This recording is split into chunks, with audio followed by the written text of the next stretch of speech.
Hello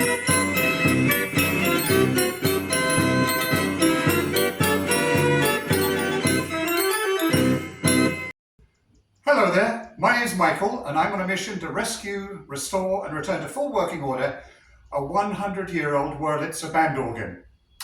This is the case, this is as far as I've got, but that's not what we're doing this week. This will be in next week's video and it'll be a little bit more advanced than this, I hope. While I was doing some research into how I wanted my band organ to look, I found out that there were two different styles of 105. On the top here, they had some of them had these cutouts with the symbol here, and others had the symbol in front of the bass drum on the drum wing. So when I was looking through, I began to wonder how many did they make and why were there so many differences? So I started doing a little bit of research.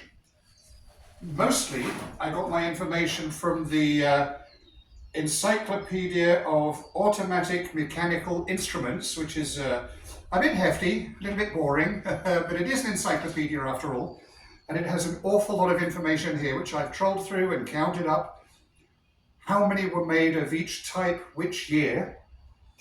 Before they started with the W numbering, they had a style 16, 17 and 18, but there weren't very many of those made and I don't have any details about that. So this just covers the W series, which started with the style 103 in 1923. So I also got a lot of information from the American Carousel Organ, an illustrated encyclopedia by Ron Bock. Excellent book. Lots of good stuff in here.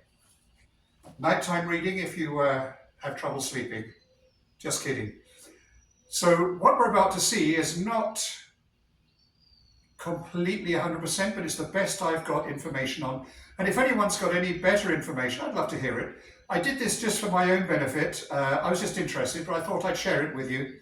So let's have a look at how many Wurlitzer band organs were made of each type and what years they were manufactured. Enjoy.